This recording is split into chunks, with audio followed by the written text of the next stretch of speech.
Que el Señor les bendiga. Les puedo pedir por favor que me acompañen en sus Biblias al libro de los Hechos. Continuamos estudiando el libro de los Hechos, capítulo 18. Hechos, capítulo 18. Cuando lo encuentre puede ponerse de pie. Y si no tiene la Biblia en la mano, igual nos ponemos de pie en señal de respeto a la palabra del Señor. Hechos, capítulo 18. Hechos es el quinto libro del Nuevo Testamento, después de los Evangelios, Mateo, Marcos, Lucas, Juan. Va a encontrar el libro de los Hechos. Vamos a leer inicialmente los versículos del 1 al 4. Dice así la palabra del Señor. Después de estas cosas, Pablo salió de Atenas y fue a Corinto, y halló a un judío llamado Aquila, natural del Ponto, recién venido de Italia con Priscila su mujer, por cuanto Claudio había mandado que todos los judíos saliesen de Roma. Fue a ellos, y como era del mismo oficio, se quedó con ellos, y trabajaban juntos, pues el oficio de ellos era hacer tiendas. Y discutía en la sinagoga todos los días de reposo, y persuadía a judíos y a griegos. Oremos.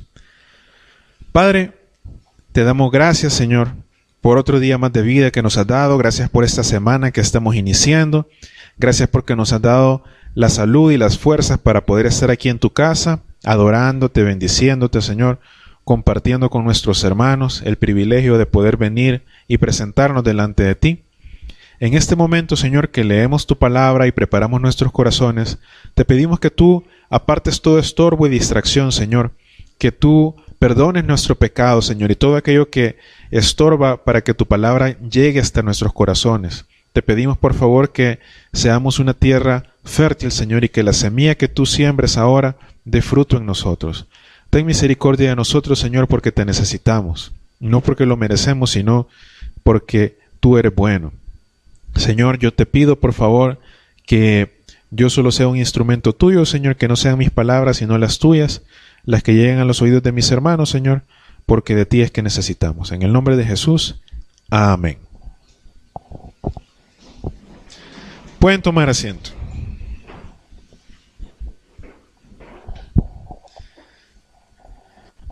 Cuando nosotros vemos, quizás en la tele, en algún programa de televisión, o leemos en las noticias así de alguien muy exitoso, podemos pensar, por ejemplo, en alguien millonario y nos imaginamos que tiene, no sé, un gran carrazo, una gran nave, una mansión, que vive en un lugar muy bonito, quizás en otro país, que se toman unas vacaciones, un viaje. Todas esas cosas nos imaginamos que son así lo que hacen las personas exitosas, ¿verdad que sí? Esa es la imagen que nos vende la televisión, que nos vende el cine, que nos vende el mundo. Que ese es el éxito, poder disfrutar de la vida. Pero, ¿qué es el éxito en Dios? ¿Qué es el éxito en Dios? ¿Será que el éxito en Dios es así tomarse unas vacaciones en Europa, andar por todos lados, tener ese gran relax? ¿Será que ese es el éxito en Dios? ¿Cuál será el éxito en Dios? Servirle a Dios. Servirle a Dios. ¿A qué vino Jesús a la tierra? Para ser servido. A servir, ¿verdad? Y a dar su vida.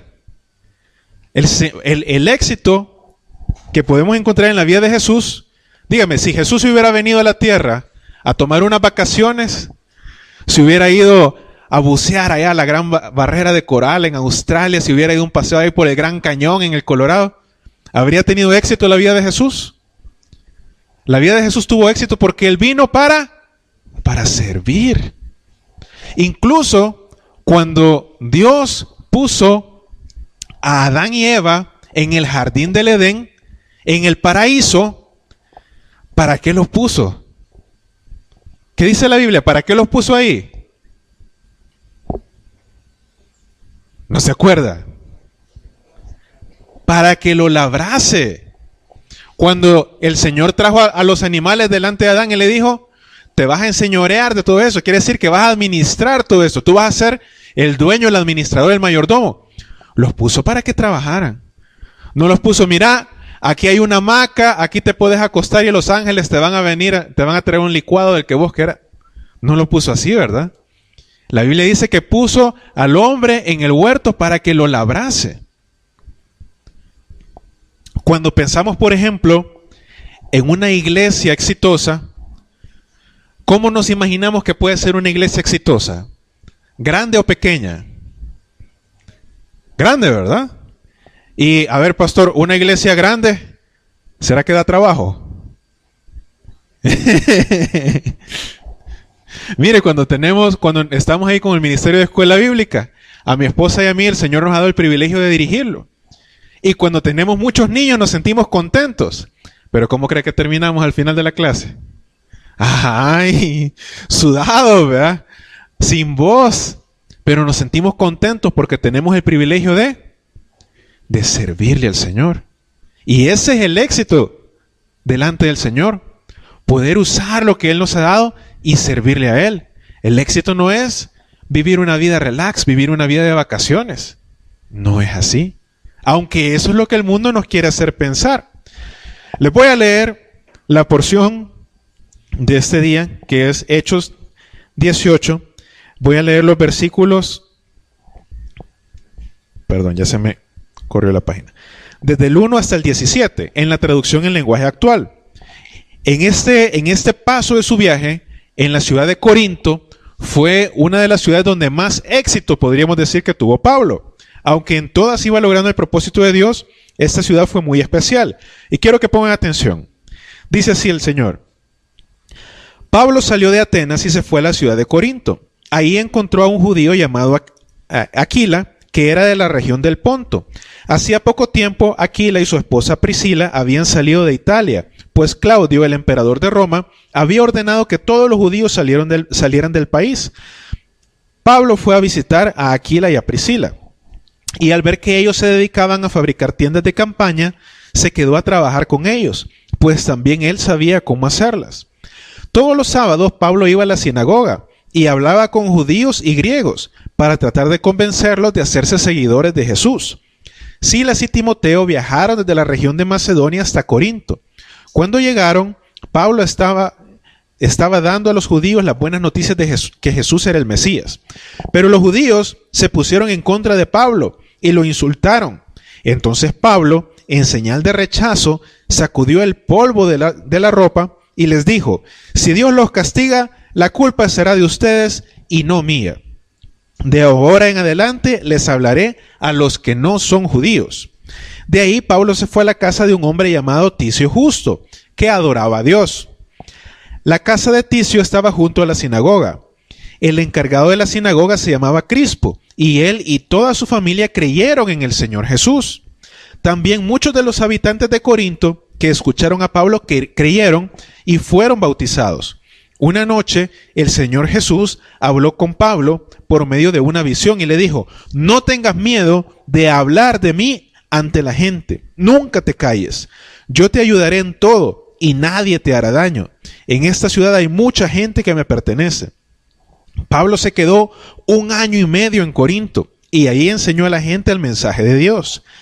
Tiempo después, en los días de que Galión era gobernador de la provincia de Acaya, los judíos de Corinto atacaron a Pablo y lo llevaron ante el tribunal. Le dijeron a las autoridades: este hombre hace que la gente adore a Dios de un modo que está prohibido por la ley. Pablo estaba a punto de decir algo, pero el gobernador Galión dijo a los judíos: yo no tengo por qué tratar estos asuntos con ustedes, porque no se trata de ningún crimen. Este es un asunto de palabras y de nombres y de la ley de ustedes, así que arréglenlo ustedes. Yo en estas cuestiones no me meto. Galión ordenó que sacaran del tribunal a todos. Entonces los judíos agarraron a Sóstenes, el encargado de la sinagoga, y lo golpearon frente al edificio del tribunal. Pero esto a Galión no le importó nada. Muy bien, aquí encontramos en Corinto una situación diferente a la que Pablo había vivido en las diferentes ciudades donde había pasado antes. Si recordamos, durante este viaje en que Pablo tenía la misión de predicar el evangelio de Jesús, Pablo había ido a una ciudad y a los días o a las semanas los judíos comenzaban con ese recelo, ¿verdad? Con esa envidia y hacían que Pablo se fuera de la ciudad, ya sea amenazándolo o organizando alguna protesta o cualquier cosa, a manera de que Pablo se fuera. Y de esa manera había sucedido ya en Filipo, en Berea, en diferentes ciudades donde ellos habían estado antes, hasta que llegaron aquí en Corinto. Pero en Corinto las cosas comenzaron a suceder de manera diferente. El Señor tenía un propósito especial para Pablo en la ciudad de Corinto. Ahora, una cosa importante que tenemos que considerar es que decíamos, el éxito delante del Señor es poder servirle.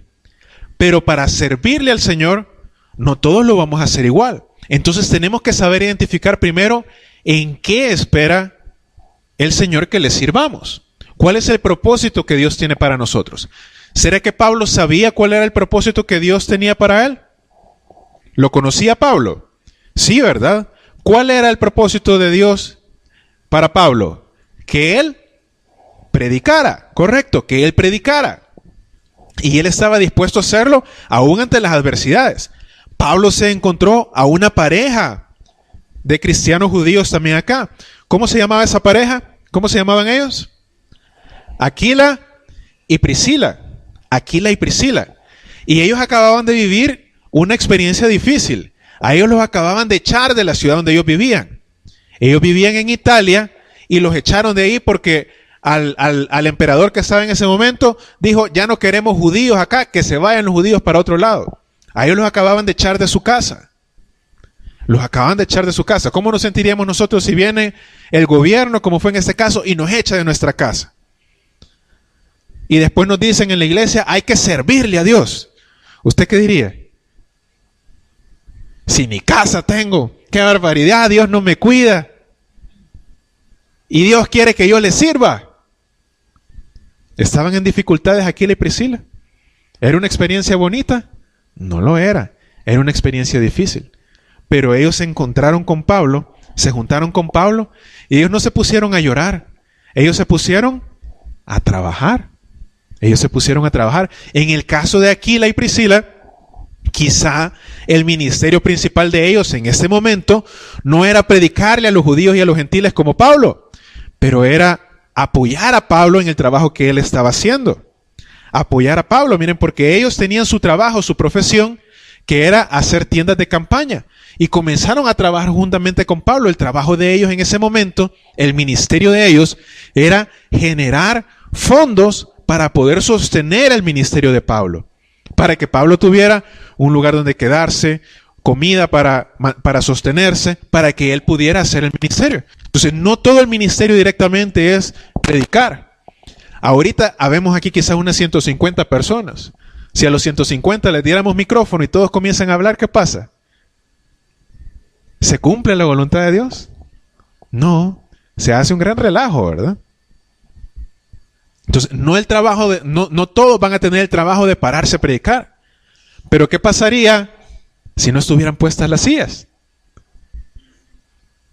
¿Se podría concentrar usted parado ahí hora y media? ¿Verdad que no? ¿Qué pasaría, lo que decíamos, si los niños tuvieran que estar acá? ¿Sería fácil para los adultos concentrarse o sería más difícil? Pues hay diferentes tipos de trabajos y yo no tengo que pensar que mi trabajo va a ser solo pararme a predicar. Hay diferentes tipos de trabajo que tenemos que hacer en el Señor. Es como en un equipo. Imagínense en un equipo de fútbol, ¿qué pasaría si los 11 fueran porteros? ¿Qué pasaría? Imagínense la selecta viene y se paran los 11 ahí para que no nos metan gol, nos vamos a parar aquí a la orilla del marco para que no nos metan gol. ¿Cree que no les meten gol? Tal vez los primeros 5 minutos, pero ya después de tanto pelotazo, hasta ellos van a ir para adentro, ¿verdad?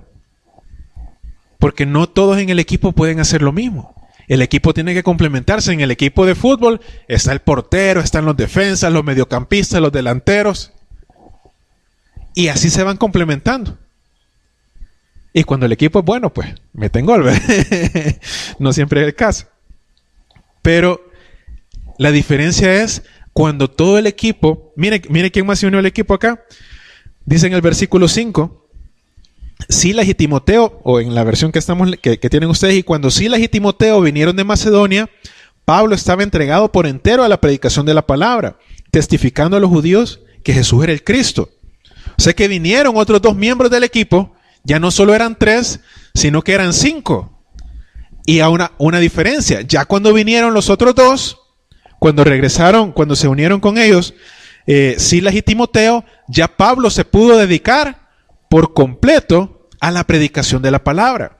Formaron un equipo y con ese equipo estaban cumpliendo el propósito de Dios. Ahora, ¿habría podido Pablo dedicarse por completo a la predicación de la palabra si no hubiera tenido estas 4 personas que estaban ayudando a sostener su ministerio? ¿Habría podido predicar a tiempo completo? No, no habría podido. Entonces era importante la participación de las otras personas. Ahora, si Timoteo se hubiera puesto, o si Aquiles se hubiera puesto, no, mira, pero yo quiero predicar también. Yo soy bueno para predicar, déjame a mí predicar y hoy vos te vas a hacer tiendas. Hoy vos te vas a vender, hoy vos te vas a, qué sé yo, a buscar los materiales. ¿Habrían estado cumpliendo el propósito de Dios? No completamente. Entonces es importante que cada uno de los miembros del equipo comprenda cuál es el propósito que Dios tiene para ellos. Así debe ser en nuestra iglesia. Así debe ser en nuestra familia. Ahora yo le pregunto, ¿ya sabe usted para qué lo puso Dios acá? ¿O se siente que Dios lo puso aquí de vacaciones? ¿Será que para eso nos mandó el Señor a la iglesia? Para estar de vacaciones. En el ministerio de calentamiento de sillas. No, de ese ministerio no hay. Aunque hay unos que solo dicen, se quieren apuntar, pero no. El Señor nos ha puesto para servirle. Y el éxito lo vamos a lograr en nuestra vida si le servimos de todo corazón. Veamos la clase de fruto que Pablo pudo alcanzar en Corinto. Si continuamos leyendo, a partir del versículo 6, dice, mire, este fruto no vino fácil, a pesar de que estaban en el lugar que el Señor los había mandado, trabajando como un buen equipo, dice, pero oponiéndose y blasfemando los judíos, les dijo, sacudiendo los vestidos, vuestra sangre sea sobre vuestra propia cabeza, o ustedes son responsables de lo que les pase. Yo me voy a ir a predicar a los gentiles. Aún cuando el equipo completo estaba trabajando de la mejor manera, encontraron dificultad. Las dificultades no son una señal de que estamos haciendo las cosas mal. No lo son. El hecho de que las cosas, de que tengamos oposición, de que tengamos algo difícil que hacer, no quiere decir que estamos haciendo las cosas mal. A veces las dificultades, las pruebas nos ayudan a encontrar mejor el camino que Dios tiene para nosotros. Fíjense que hace unos días platicábamos con el pastor que hay algunos de esos barcos pesqueros que van al mar, ¿verdad? Esos barcos grandes que adentro tienen unas grandes piscinas. Y lo que hacen ellos es que agarran los peces y los echan en esas piscinas que tienen adentro, piscinas de agua salada, para que los peces se mantengan vivos, para que se mantengan frescos. Y a las semanas, ya cuando el barco regresa al puerto y ya sacan el pescado para procesarlo, pues el pescado todavía esté más o menos bien. Al principio, cuando hacían cosas así, habían cierto tipo de peces que de estar en la piscina, el sabor se les comenzaba a arruinar. El sabor se comenzaba a degradar, ya no tenían el mismo sabor. Y los pescadores se ponían y decían, bueno, ¿y cómo hacemos para que el pescado se mantenga fresco, para que se mantenga activo? Porque los pescados en la piscina, como ya no estaban con las olas, ya no estaban con el movimiento, ya no habían depredadores, entonces se quedaban quietos ahí y se iban atrofiando. Entonces lo que comenzaron a hacer es que en los barriles esos, en las piscinas esas, en los tanques, echaban el pescado, pero también les echaban un tiburoncito. Y el tiburón andaba persiguiendo a los pescados. Y tal vez durante la semana que duraba el viaje de pesca, se comía unos 2 a la semana, pero todos los demás, como se andaban moviendo, se andaban escapando, se mantenían activos, se mantenían fuertes. Ya cuando llegaba el tiempo, estaban bien fresquitos para comer. No se habían atrofiado, no se habían arruinado. Porque el tiburón los mantenía así. A veces, El Señor permite que tengamos pruebas en nuestra vida, porque si no tuviéramos pruebas, ¿cómo estaríamos? ¿Cuántas veces hemos venido a la iglesia? Hemos comenzado a leer la Biblia otra vez o hemos comenzado a orar otra vez solo porque estamos en dificultad. ¿O solo a mí me ha pasado? Cuando los niños se enferman, ahí hacemos ayuno y oración, ¿verdad? Cuando vienen los finales, los exámenes finales, ahí sí se acuerdan, van a desempolvar la Biblia los muchachos. Ahí sí están orando mañana, tarde y noche. Pero a veces si estamos pensando, no, que si yo acepto al Señor, si yo voy a la iglesia, todo me tiene que salir bien porque el Señor va a estar conmigo, entonces yo voy, y ahí se van abriendo las flores a mi camino y un rayito de sol. ¿Será que así es la vida del cristiano? ¿Fue así la vida de Cristo? ¿O nuestro mismo Señor tuvo dificultades? ¿Verdad que sí? Pablo, el apóstol, tuvo dificultades. Sí, pero las dificultades le sirvieron a él también para crecer y para ir descubriendo el camino que el Señor tenía para él. En este caso, en la ciudad de Corinto, las dificultades que Pablo encontró una vez más con los judíos fue una señal que el Señor le estaba mandando y le estaba diciendo, mira, Pablo, ya con los judíos, ya cumpliste tu responsabilidad, ahora le vas a predicar a los griegos, a los gentiles, a los que no son judíos. Y dice la Biblia, en el versículo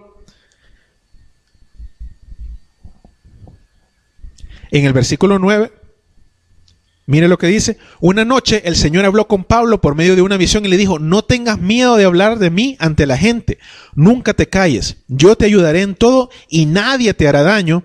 En esta ciudad hay mucha gente que me pertenece.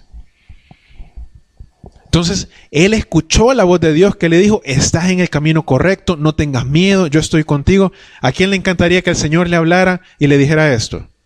Escuche una vez más la palabra del Señor. Imagínese que el Señor se la está diciendo a usted. Escuche lo que le dijo.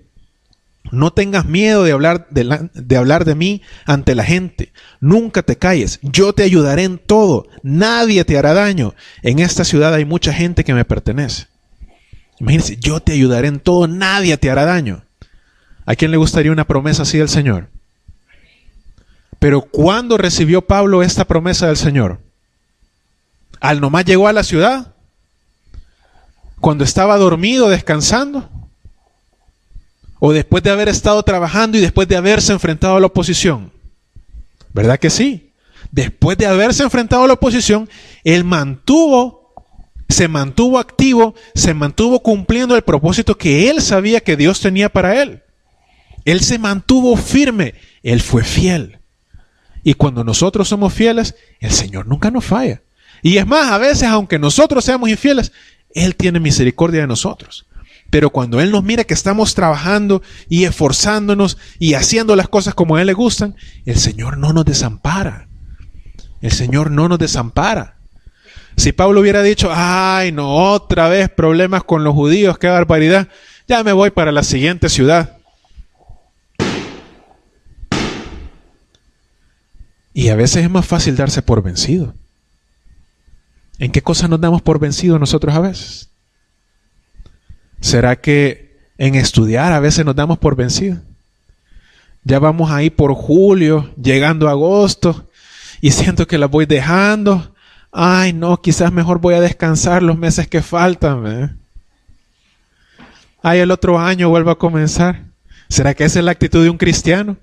¿Será que esa es la actitud de alguien que va a recibir una promesa del Señor que le dice, no tengas miedo, yo te voy a ayudar en todo? ¿Lo será? ¿O será que en la iglesia nos metimos por fin a un ministerio y estamos en el ministerio y resulta que tuvimos problemas porque no sé qué nos pasó, o tuve un problema en mi casa, como Aquila y Priscila, ¿verdad? Que los echaron de la casa? Y yo digo, ay no, y para esto me levanto temprano los domingos. Mejor me voy a quedar aquí en la casa viendo la liga. ¿Esa es la actitud que recibe las promesas del Señor? Pablo y su equipo, Aquila, Priscila, Timoteo, Silas, siguieron trabajando aún en la dificultad y habían encontrado dificultad en una ciudad, en otra, y en Corinto le encontraron de nuevo Y siguieron trabajando y fue entonces que recibieron la promesa del Señor. ¿Usted quiere recibir estas palabras del Señor para usted? No tengas miedo, yo te ayudaré en todo, nadie te hará daño. Entonces no nos tenemos que dar por vencidos. Encontremos qué es lo que el Señor espera de nosotros y trabajemos en eso, sirvámosle a Él, no nos demos por vencidos. No va a ser fácil. No es un jardín de rosas el cristianismo. ¿Por qué? Porque cuando el enemigo nos mira y ve que un cristiano se ha levantado y comienza, y su testimonio, sus palabras, su vida, comienzan a atraer a otras personas a Cristo, el enemigo se pone en alerta roja y nos quiere atacar, nos quiere hacer caer. Pero viene el Señor y dice, porque te has mantenido fiel, yo te voy a librar. Nadie te va a hacer daño. Yo te voy a ayudar en todo. Entonces es que podemos ver el fruto. Y una cosa importante que hay que ver, el Señor estaba apoyando a Pablo definitivamente. Sin embargo, mire, en el versículo 11 dice, Pablo se quedó 1 año y medio en Corinto y ahí enseñó a la gente el mensaje de Dios. Otro de los errores que a veces cometemos es que nosotros pensamos que vamos a ser exitosos de la noche a la mañana. Decimos, sí, yo quiero tener dinero. Y lo primero que hago cuando tengo ahí unos dolaritos extra, ir a comprar un billete de lotería. Pero antes de comprar el billete de lotería, yo oro y le digo, Señor, yo te prometo que si me gano la lotería, te traigo el diezmo. Solo revélame cuál terminación comprar, Señor. ¿Será que esa es la manera en que el Señor nos va a bendecir? Yo quiero comenzar a hacer dieta porque yo quiero estar saludable y hago dieta 3 días y a los 3 días me peso y peso lo mismo. Y entonces, no, ¿para qué hago dieta? ¿Verdad? Mejor me voy a comer un gran pedazo de pastel. ¿Será que así se logran los resultados? Quiero poner mi negocio y voy a poner mi negocio y comienzo a vender lo que sea que se me ocurra que quiero vender. Y como a la semana no he vendido nada, no, pues ya no, mejor me quedo en la casa. ¿Será que así se construyen esos grandes imperios, esos grandes negocios? ¿Cuánto tiempo pasó Pablo trabajando en Corinto?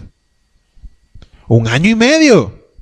1 año y medio trabajando en la iglesia con un equipo dedicado, con un equipo poderoso, con la promesa y la palabra del Señor a la par.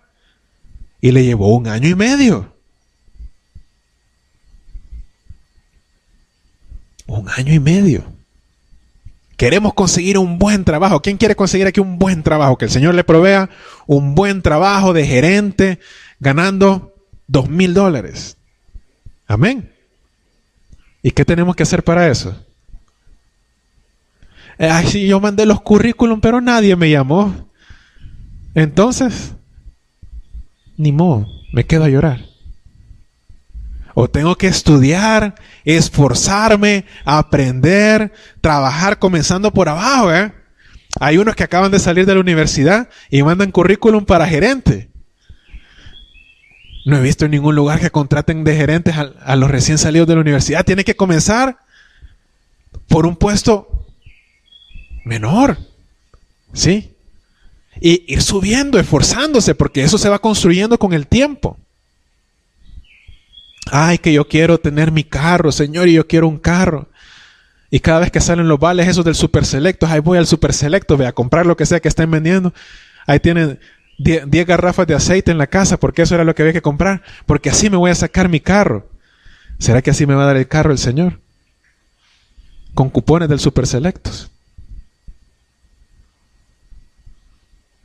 ¿O será que el Señor me ha dado lo mismo que le dio a Pablo? ¿Qué le dio a Pablo el Señor? A Pablo el Señor no le dio, aquí hay una iglesia, anda y quédate ahí. A Pablo lo que el Señor le dio fue trabajo. A Pablo le dio trabajo. Le dio un equipo de trabajo. Le dio una misión. Eso fue lo que el Señor le dio a Pablo. ¿Usted quiere ver el éxito del Señor en su vida? Porque nadie dice que los cristianos no podemos tener éxito. En la Biblia encontramos a muchos cristianos, a muchos creyentes en el Señor que tuvieron éxito, que fueron bendecidos, tanto espiritual como materialmente. Y eso es algo que nosotros podemos disfrutar. Pero en el Señor no nos lo va a mandar del cielo, ¿eh? Así como cuando yo estaba chiquito y me decía, ore, yo quería una bicicleta, y le oraba al Señor, Señor, quiero una bicicleta, y me iba al patio a ver para arriba, a ver si caía la bicicleta. No es así. Otro que decía, Señor, mándame $1,000,000, y se iba para afuera, ¿eh? Pero que no vaya a ser en moneda, Señor.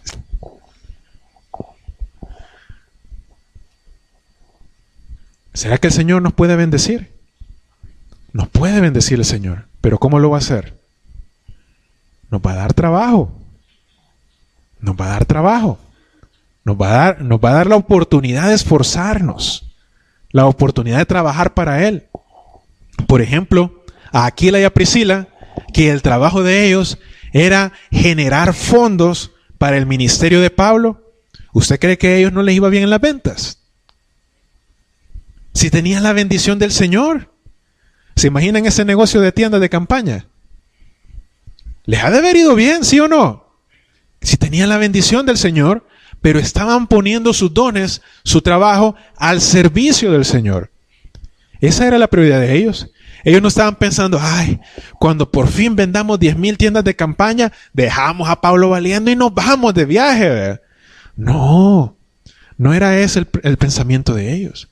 El pensamiento de ellos era, ¿cómo pongo los dones, los talentos, las habilidades que el Señor me ha dado al servicio del Señor? A unos el Señor les va a dar la habilidad de generar riquezas. A otros el Señor les va a dar la habilidad de predicar. A otros el Señor les va a dar la habilidad de apoyar en el trabajo de diferentes maneras. Pero si ellos tenían claro cuál era el fruto que ellos querían lograr y cómo querían poner al servicio del Señor, entonces venía la bendición del Señor. El enemigo es el que siempre anda ofreciendo los caminos fáciles. ¿Qué le dijo el enemigo a Adán y Eva? Bueno, a Eva, cuando la buscó y le dijo, si comes de este fruto, vas a ser como ¿quién le dijo? Vas a ser como Dios. Vas a ser como Dios. Imagínense qué tentación. Vas a ser como Dios. Y Eva se quedó, yo puedo ser como Dios. Y era cierto. Era mentira. Cuando vengan y le ofrezcan, mira, solo tenés que hacer esto y rapidito vas a ser pisto. ¿Será que es cierto? Tal vez sí, vea, por un ratito. Pero después viene la condenación. Cuando vienen los jóvenes y quieren formar una pareja y dicen, mira, adelantémonos, hagámoslo, porque así es que nos vamos a sentir tan bien. Y se salen del camino de Dios, porque buscan el camino rápido. ¿Qué pasa después? Hay heridas, hay embarazos no planeados, hay vidas y planes frustrados, porque ese era el camino que el mundo enseñaba y decía, qué bonito, qué chivo, si así lo hacen todos. Sí, pero por detrás de eso, ¿qué hay? Todos esos caminos rápidos, que parece que no es necesario pasar por todo el esfuerzo, por todo el proceso, por ese crecimiento, sino que así. Esos son los caminos del enemigo. Parecen caminos derechos, pero al final es camino de muerte. Y el camino que el Señor les puso a ellos fue un camino arduo. Tuvieron que trabajar, se esforzaron, pero al final ellos vieron el fruto, vieron a muchos que se convirtieron, vieron a muchos que, como les dijo el Señor, en esta ciudad hay mucho pueblo mío, o hay mucha gente que me pertenece. Y la iglesia de Corinto llegó a ser una iglesia grande, una iglesia reconocida, que aun cuando Pablo se fue, siguió creciendo, siguió trabajando, siguió cumpliendo el propósito de Dios. Ahora, imagínense la alegría en el corazón de Pablo de ver cómo la iglesia crecía, se multiplicaba, alcanzaba más personas. Tuvieron oposición, como vimos más adelante, que los mismos judíos una vez más se trataron de organizar, pero aún en ese momento el Señor hizo que el gobernador romano dijera, mira, a mí esas cosas de ustedes no me importan. Y el Señor los protegió. El Señor estuvo con ellos porque se mantuvieron firmes. Un trabajo de 1 año y medio, con todo el respaldo del Señor. No estemos esperando, hermanos, que vamos a lograr el éxito en 1 semana, en 3 meses. Y Señor, yo voy a orar y te voy a pedir esto y te lo voy a pedir 1 mes completo, Señor. Y yo sé que al final de este mes mis deudas van a desaparecer. Hermano, no es eso lo que enseña el Señor. Si usted quiere tener éxito, el Señor le va a dar trabajo. Y si usted supera las dificultades, usted va a encontrar la bendición del Señor. Pero eso es lo que el Señor nos va a dar, hermano. Y el Señor nos va a dar trabajo. Ahora la pregunta es, ¿está usted dispuesto a trabajar, a esforzarse? ¿Está usted dispuesto a hacerlo? Para los jóvenes, ¿cuál es el trabajo que el Señor les va a dar a ustedes? Estudiar mucho, prepararse. Y tienen la oportunidad de hacerlo, sí. Se pueden esforzar, se pueden preparar, o pueden ir choteando. De las dos maneras lo pueden ir haciendo. La decisión es de cada uno. Pero ¿cuál va a ser el fruto que van a cosechar? ¿Será que van a poder alcanzar una beca universitaria si solo se preocuparon por irlas pasando? ¿O será que los que alcanzan las becas son aquellos que se esforzaron de verdad y lograron notas sobresalientes? Y el fruto se va a ir viendo. Pero el Señor lo que nos va a dar es trabajo. Los veo bien serios, ¿sí? Los veo bien serios. El Señor nos quiere bendecir, hermanos. El Señor nos quiere bendecir, pero la bendición no nos va a caer del cielo así nomás. Tenemos que hacer nuestra parte. Ahora, ¿será que el Señor va a ser fiel a su promesa? El Señor siempre es fiel a su promesa. Y espera que nosotros cumplamos con lo que nosotros tenemos que cumplir. Ahora, ¿nos ha dado el Señor las habilidades? ¿Verdad que sí? A todos el Señor nos ha dado habilidades, talentos, dones. Solo está esperando que nos pongamos a su disposición.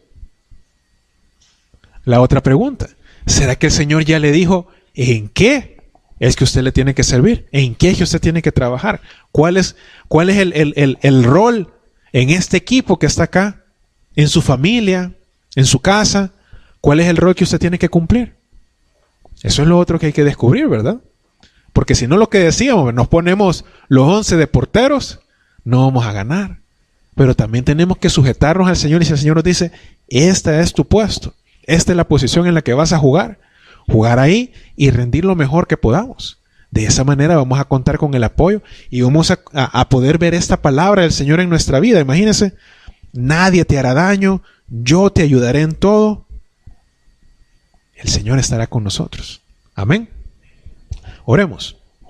Señor, te damos gracias por tu palabra. Gracias, Señor, porque en la vida del apóstol Pablo podemos aprender, Señor, de cómo tú puedes lograr cosas grandes a través de nosotros, Señor.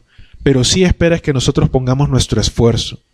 Gracias, Señor, porque a pesar de que nosotros somos pequeños, a pesar de que nosotros somos insignificantes, Señor, tú estás pendiente de nosotros. Nos conoces por nuestro nombre, Señor, y nos amas. Y nos amas tanto que enviaste a tu Hijo a morir por nosotros. Gracias, Señor, por el sacrificio de Jesús. Gracias por ese trabajo que vino a cumplir Jesús que nosotros nunca habríamos podido hacer. Esa parte que nosotros con nuestro esfuerzo nunca habríamos podido hacer, tú la has hecho, Señor. Tú la has hecho al llevar nuestros pecados en la cruz.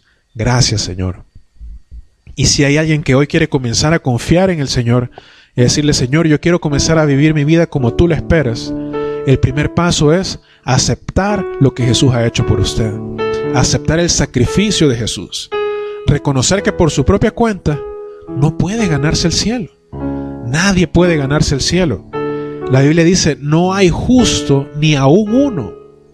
Todos han pecado.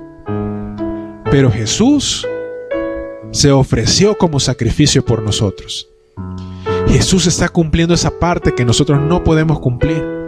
y nos lo está ofreciendo gratuitamente. Si alguien quiere confiarle su vida a Dios y decirle: Señor, yo quiero comenzar a vivir para ti, yo quiero que Jesús sea el Señor de mi vida, levante su mano. Esta es su oportunidad, este es su momento. El Señor quiere hacer cosas grandes con usted, pero usted tiene que confiar en Él. La Biblia dice que es necesario que el que se acerca a Dios crea que le hay. Usted tiene que confiar en Él, tiene que creer en Él, y entonces va a poder ver la bendición del Señor en su vida. Levante su mano en señal de que quiere comenzar a creer en Dios y decirle: Señor, yo te quiero recibir a ti en mi vida. Yo quiero que tú guíes mi vida. Esta es su oportunidad. Gracias, Señor, te damos por tu palabra y te pedimos, por favor, que tú nos ayudes a encontrar el propósito que tú quieres para nosotros y que podamos encontrar la manera en que podemos servirte, Señor, en que podemos trabajar para ti. Queremos ser exitosos, Señor, pero no exitosos como el mundo dice: tener muchas posesiones, tener mucho dinero, ser reconocidos. No, queremos ser exitosos frente a tus ojos, Señor. Ayúdanos a cumplir esa meta, Señor. En el nombre de Jesús. Amén.